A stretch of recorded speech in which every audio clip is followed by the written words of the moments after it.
Hello,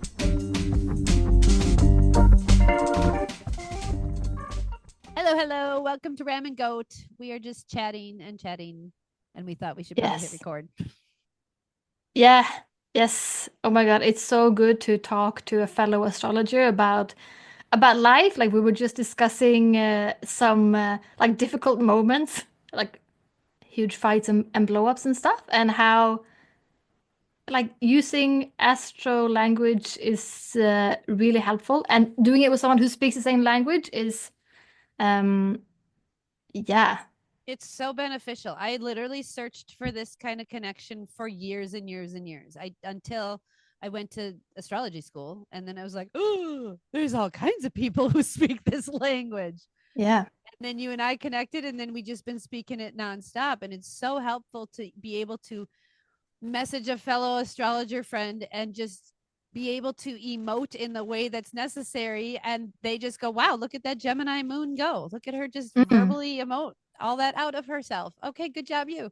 Right. And just be able to hold space differently because we understand the placements and whatnot. Yeah. It's very cool. I just Mm. did a reading with a friend of yours yesterday who Yeah. with her and her son, and it was dear to my heart because I had done astrology for years, kind of learning my own chart, but I really didn't dive in deep until I had my firstborn. He's almost 16 now. And when he was around 2, I realized, should we pause? Yeah. So I learned astrology deeper when Elliot was about 2, because at about this point, it's when kids really kind of step into who they are and really, really start to shine in their moon sign specifically, but then starts their Mercury and like their communication. And I just kept feeling like I was running into a mountain with this kid. So learning about his astrology chart changed everything about the way I parented. Everything, because I Mm. realized I was running into a mountain. Yeah. He says Sun conjunct Moons conjunct Mercury, all in Taurus, all in the 10th house ruled by Capricorn. I was running into a mountain, and there was no way to move the mountain. So I had to learn to parent him in a whole different way.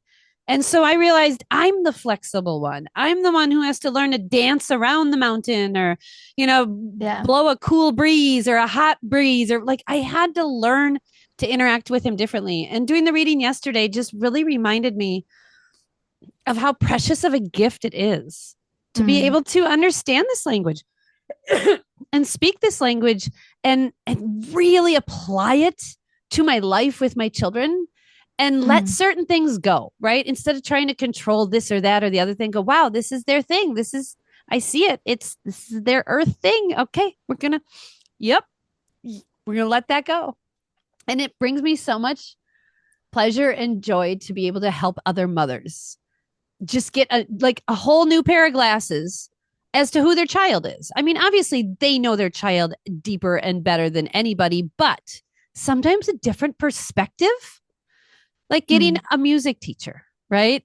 And you may be able to plunk around on the piano, but suddenly you get a music teacher and they're teaching you how to sit better and how to hold your hands different, and what this means, and this theory, and how these sounds go together. You learn differently when you understand the language from a different approach.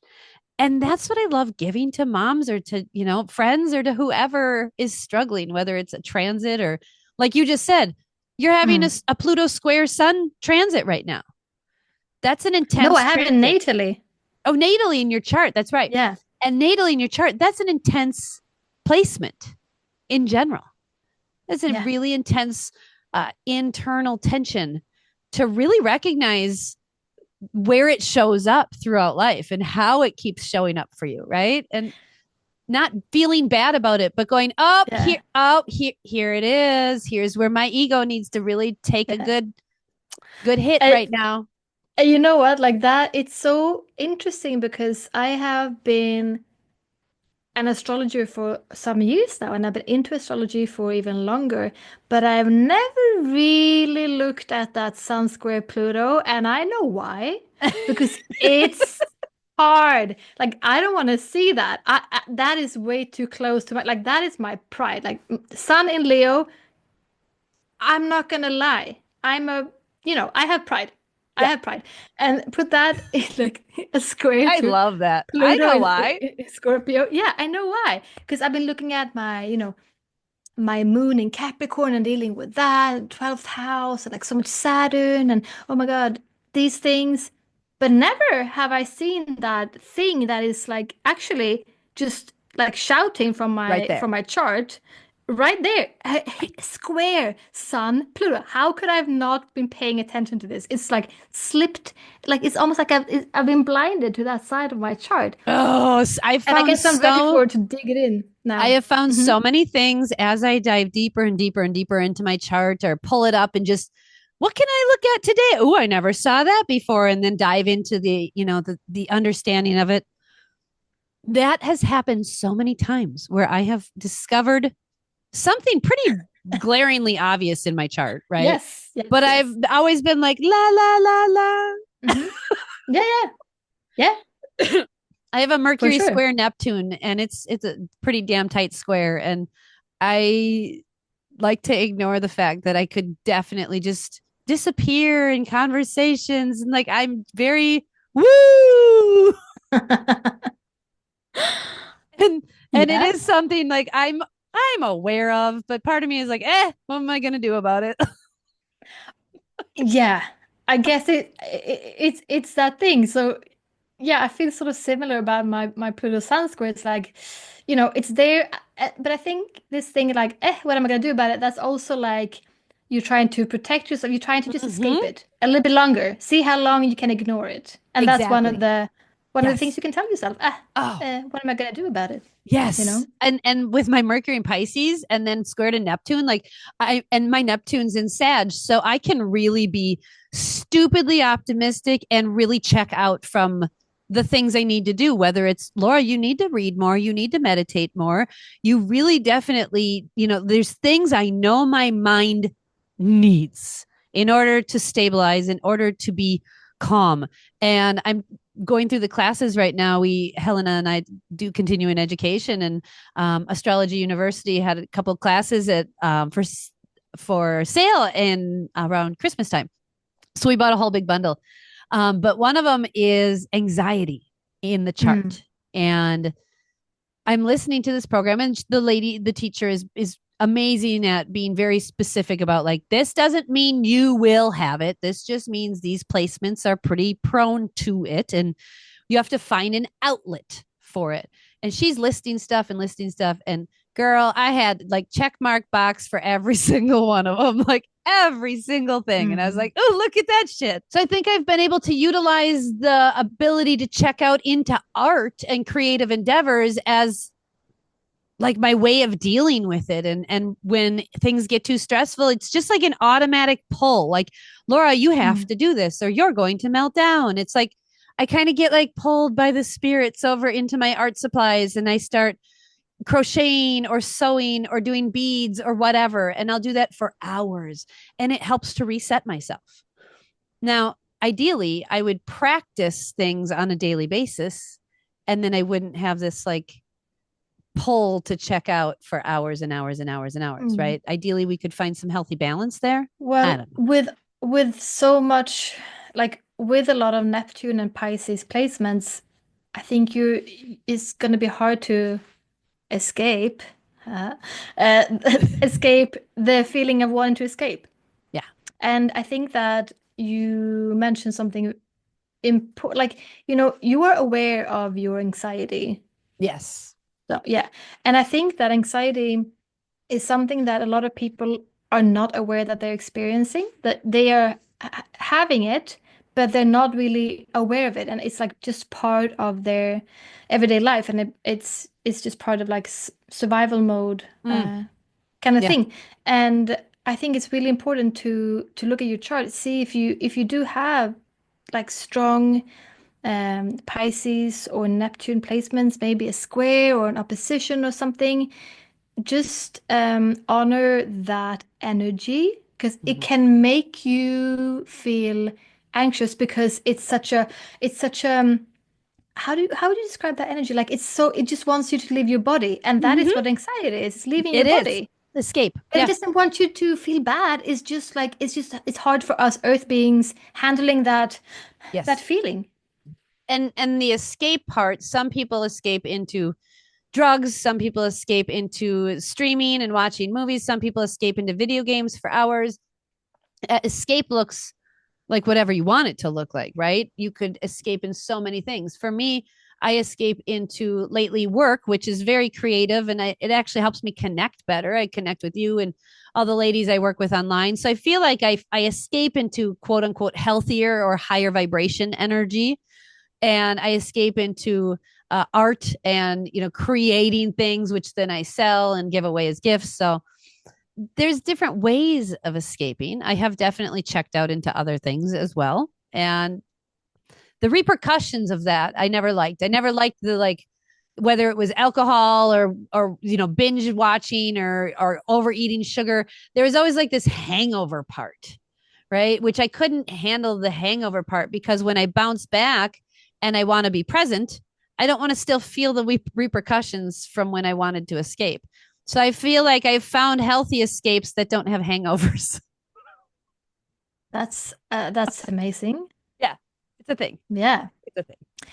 Yeah, because I mean that is truly of course a gift to have a lot of if you're born with Neptune or Pisces, like a lot of that energy, you're meant to have that energy, and it's just about learning how to use that in a nice way to feel good and to I mean, you're meant to be able to escape because you're so good Yes. at, being empathic and you feel the whole world. And but sometimes you can like, oh my God, I left my body, and that might Yes. not be so nice. You just might need to work on bringing yourself back. Yes. Yeah. Yes. And you do that through art. I do. You I do. connect. That's the creative zone where I escape out and I almost like observe from different angles and then I genuinely feel like I come back in. I've always described it as it feels like my conscious mind kind of goes up in like a tower up over off my right side and just kind of like watches. Yeah. And should it need to come, it can come right back in. But like it feels like when I'm doing my art, my conscious mind is like, oh, okay, I'm gonna go like hang out and take a shower and Yeah. do some self-care for myself while you're doing your art. It's really a lovely Mm. experience. It took me years to realize that that's how I meditate. That's how I connect with spirit. That's how I just like resettle the earth energy and the spirit energy and all the discombobulation of having 5 kids and 25 businesses. So Mm. I'm figuring out that it's not an option to not do art for me Mm. and for my programming in my chart, right? Just like my 4 planets in Capricorn husband. It's not an option for him not to work and be of service. Yeah. That's who he is. It's how he was programmed. So it's really interesting when you get into that chart. But you said you've got your solar return this year. You're a Scorpio rising. I am 0 degrees. Do you think that's why you are more open to viewing this natal placement of Pluto square sun? Interesting. I didn't make that connection, but hell yeah, probably is that because so my birthday is in July. And so I've had this solar return since July, and I think I've only started really seeing that square like 2 months in to my solar return chart. So Mm. yeah, like yeah, never You're thought more about it, but yeah, more for sure. willing to explore that Plutonian energy with this Yeah. new filter of Scorpio rising. Yeah.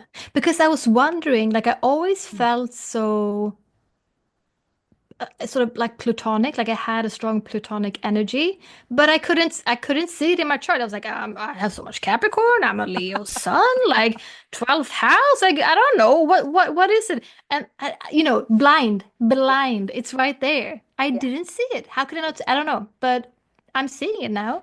You are, and you're not only seeing it, but you're seeing the thread of the scenes and the stories it's created in your life, right? You're seeing Yeah. all of the areas where it's shown up. Oh, look, there's that one time. Oh, that was probably a Pluto square sun issue. Yep. Oh, and Yeah. then there was that, and suddenly the tapestry of your life has a different colored thread that Oh yeah. just lights up. It's exactly like that. Like when I saw that, I got these glimpses of things that I have been through in my life, and I was like, it makes so much more sense now. Like now I understand why I felt so intensely, like why I was so intense about that. Like, and all this, listen, this square is also within my seventh house. Yeah, both are That's in there. interesting. That is Yeah. a really interesting. Your chart It's is an so unique in-house square. with how big your first and seventh houses are. You have such a Yeah. unique energy. So in-house square, and it's in that seventh house of partnerships and legal contractual things, or best friends or lovers. But like, you have learned a lot through various partnerships. You've moved to a different continent and had a partnership there, and you have a partnership now with somebody from a different continent. Like, it's Yeah. so interesting. These uh the partnerships you've experienced are very, they're not like, you're not like dating someone local from your little town. Like, that's not, No. no. You need No, like never these wanted big that. experiences, right? Which Yeah. Pluto is an intense experience. And I Yeah. feel like that's what you're kind of searching for with these partners from completely different cultural backgrounds, Yeah. is like, that's intense. Yeah. And also I feel like I'm less scared of Pluto now also. Like I think I was a little scared of Pluto a couple of years ago. Like I didn't really want to say it out loud, but for sure. And I think many astrologers with me would say that, yeah, they've been a little frightened of Pluto. And I saw it was in my seventh house, and I was like, oh my goodness, what's gonna happen to me? I'm cursed. And but now when I see how it has played out in my life, and I'm growing older and wiser, I can see that everything that has happened, every breakup, every like best friend situation that has been difficult has led me here. And it's all made like I can see why it happened and it didn't break me. I didn't die, you know? Right. So it's like, But a part of you okay, did. yes. A part of you that needed to die, so that it's almost like this constant maturing of the self. Like, we just cut off the bottom part so we can add it to the top and mature in a different way. And like, yeah, a part of us does need to die. Pluto does represent that. Yes. Mm, And it is important that we recognize, but it doesn't mean physical death. But depending on where it is, maybe it is. Maybe you end up losing a limb or something in combat, and you have a very Plutonian experience in that, right? But that old life did die. You are now an amputee, and now you have to deal with that, and a new life begins. So that's a very Plutonian experience, mm. right?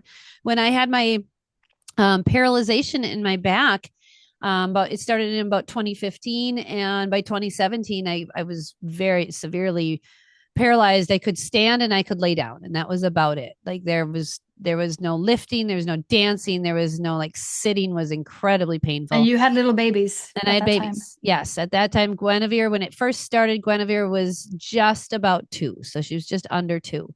And it was an awful experience, and I had to just constantly surrender to the fact that my body was just literally breaking apart. It was breaking, and I had to find a way to fix it.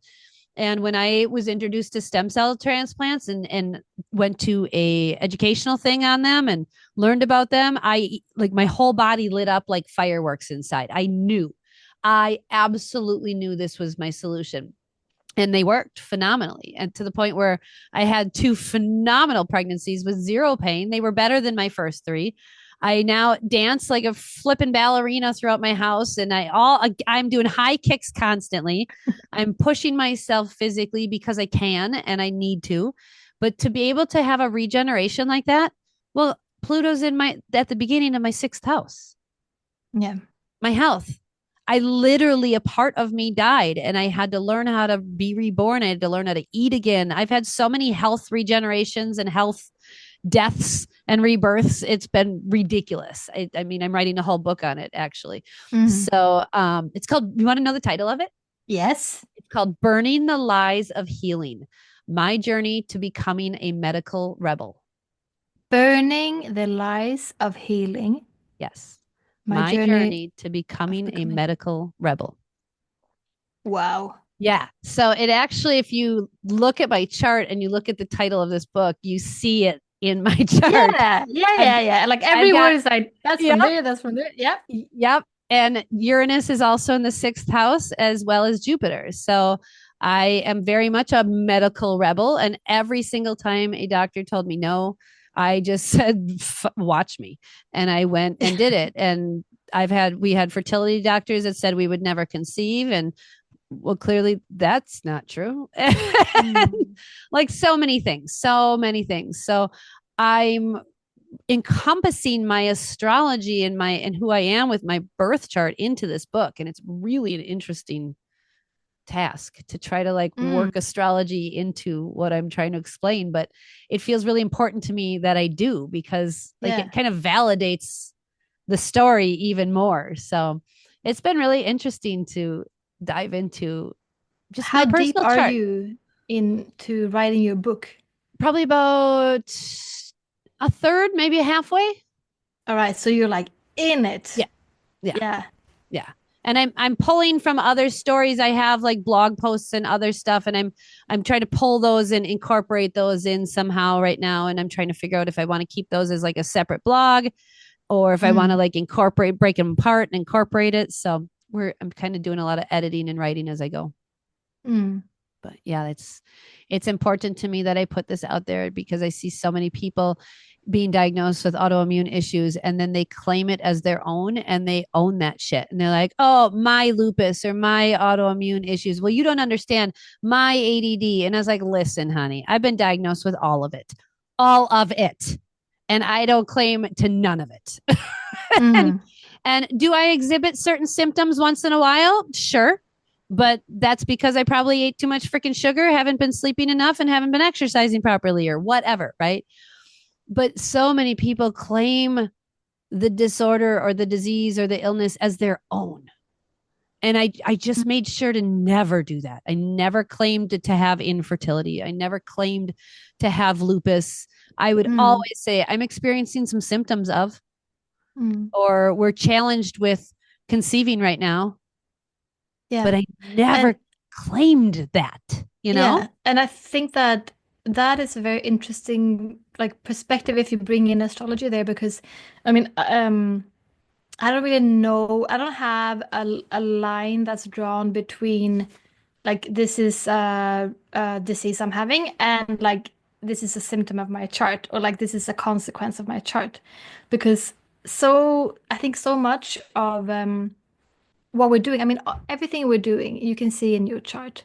So if you are someone with like ADHD symptoms and you react in that kind of way, yeah, for sure you can see that in your chart. If you're Heck having yeah. fertility issues, for sure you're gonna see that in your chart. You mean And instead Saturn in of the fifth house? What? Really? exactly. And the thing I love about actually looking at it through astrology eyes instead is that in astrology we see Saturn is now sorry, I have my hand raised here. I'm going to take that away. Or I can't. Yeah, now I can. Oh, weird.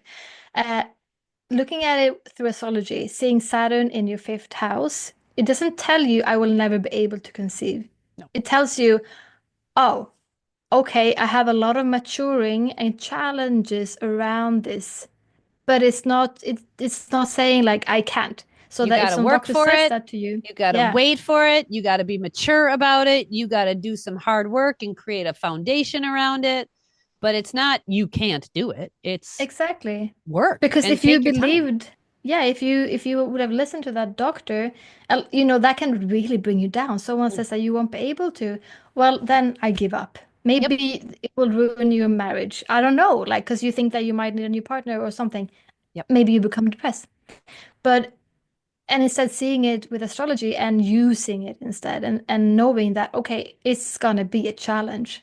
But I'm up for it because I'm supposed to grow with this in When this I life. looked back at the fertility challenges we were experiencing in our 20s, I look back and Saturn, I was experiencing Saturn in Cancer square to my Saturn in Libra when we were having fertility challenges.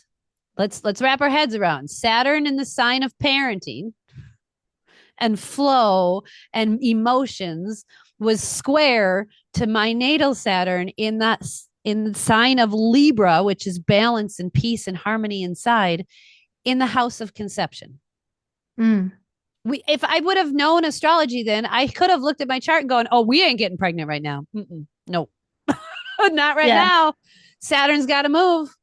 Saturn's got to Yeah. move. Then we can." And once he did, and then clearly it worked. I got 5 of them. Yeah. But also, there was a lot of maturing I had to do. I'm so grateful we did not conceive when I was 20 and we were trying when I was 20 years old. I'm so glad. Mm. Holy man, there was no way my mental health could have handled that. It couldn't handle it Yeah. when I was 32, right? Like, no way was I going to handle that at 20. Mm-mm. Mm.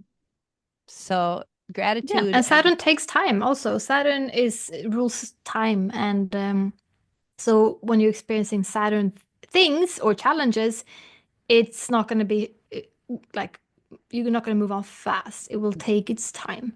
yes, yes. So I was introduced to, speaking of Saturn, I was just thinking about him this morning when I was making pancakes and warming up some food for a little man. And I had turned on some music and I thought it was really interesting what I turned on because it was just introduced to me by my piano teacher. So for those of you that don't know, I've been wanting to learn piano for years since high school and I just never made it a priority. I tried to get my kids to when they were little, but then it wasn't ever the right timing. So I was like, you know what? I'm going to do it. So I'm doing piano lessons twice a month. And I just went back after kind of a hiatus with all the sick kids and stuff at home. So I went back this past week and he introduced me to a composer named Holtz, Holtz, I believe, TS. Hmm. And he has a whole opus called The Planets. Girl, we have to do a Whoa. whole podcast on just this album. I don't know if it's called an album, whatever. But he's got an opus for each planet up until Neptune because they didn't know Pluto was a thing then. Sorry, Pluto. Whoa. So each one describes the planet and its personality. And my piano teacher sitting next to me, who knows nothing about You being an astrology, goes, astrologer? "Yeah," he goes, "Oh, wait till you hear Jupiter. It's really intense." Oh my goodness. I started laughing. I was like, "Oh, if you only knew what you just said." Yeah. So I've been listening to Wow. this now, all these opuses for a couple days, and I am in love with them, like in love. And specifically when Mars comes on, I start marching around the house and I'm battling with my kids with the pillows. And then Venus is on and I'm twirling and ballerina. So fun. You guys, if you want to feel the planets, this composer got it spot on. Like even Neptune, it's like, woo and miss. This morning, I'm like in my Wow. husband's face with my hands all like in his eyes. He's like, "Okay, I get it. I get it. Okay, thanks." It's so cool. I feel like you and I should do a whole podcast where we just listen to the songs and commentary on them because it's, oh my Yeah. God, like it lit me up inside. So I just thought it was such a cool thing because then I was thinking about my piano teacher merging music and astrology. And I've been doing that a lot with my readings. And then I suddenly saw, because this is how my spirit homies do it, they pull a file up in my face. And I suddenly saw my chart and I saw Saturn in Libra. And I went, Mm. taking my time to get into music. Oh, Yeah. oh, because I feel like I'm a musician. I did band and choir and everything, and I was for years in my teenager years, right around my solar or my Saturn opposition, right? I was very into musicals and all of that. And then once I got out of high school and I followed Philip, I just didn't like it, just kind of fizzled. And I feel like it's coming back.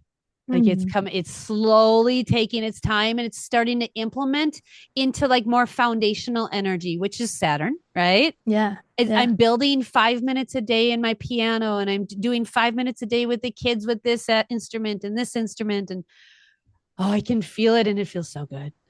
Mm.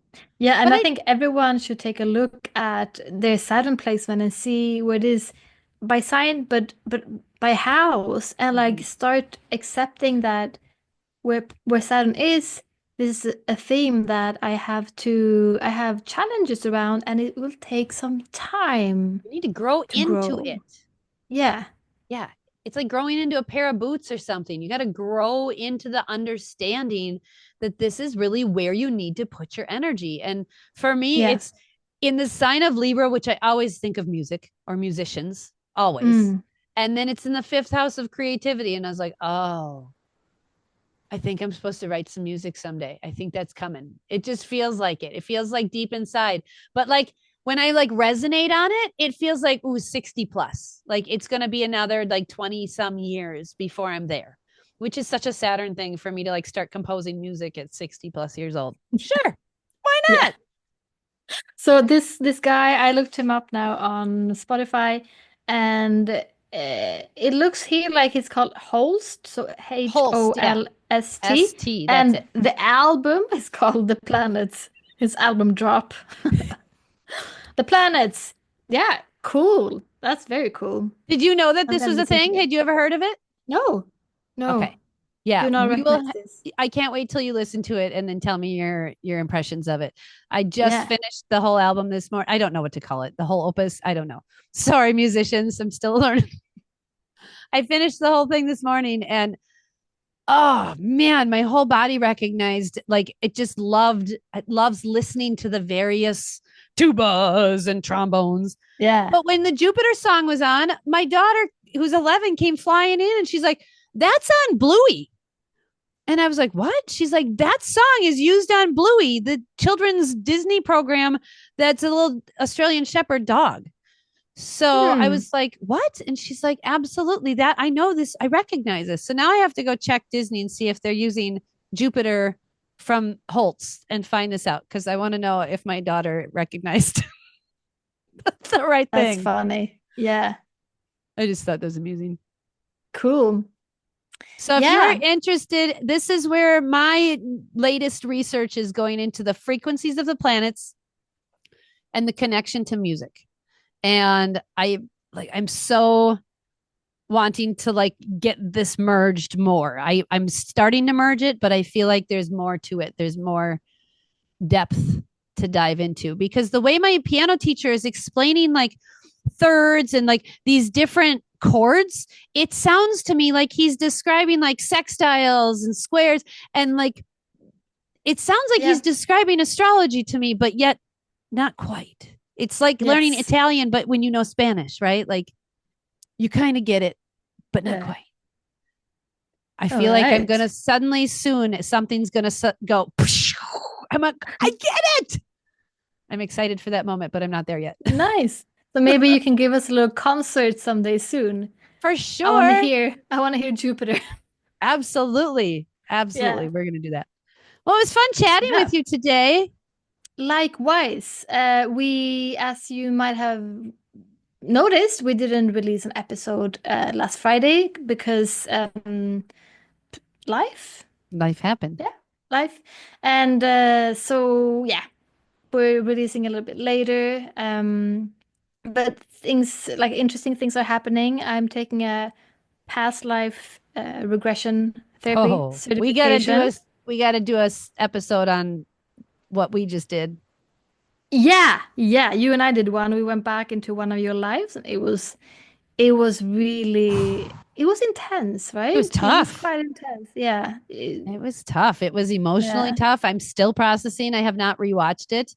I Yeah. plan on rewatching it next week with Philip, and I are going away for 5 days. Hallelujah. Oh, You guys right. hear that? Did you hear that? Nice. Yeah, that was very your harmonies. We're going away for 5 days and 4 nights, and we're going to watch it together and kind of explore it together. And I'm going to take some time to really journal on it. But yeah, Helena did a past life regression, which was powerful and has really shifted a lot in my life that I didn't even sort of expect. So very cool. We'll have to talk about that. Yeah, yes. Yeah, so maybe next time we talk, we'll dive into that. Sounds But good. until then, take care, everyone. Now it's Take care. Mercury is in retrograde, and Venus is still retrograde, and it's eclipse season. So just be kind to yourselves and to others. Absolutely. Yeah, and have Take care, fun. everybody. Bye bye. Thank you for joining us on this episode of Ram and Goat Astrology. You can support the show by buying us a coffee or a tea. Link in the show notes. Your financial support means the world to us. Join us next time.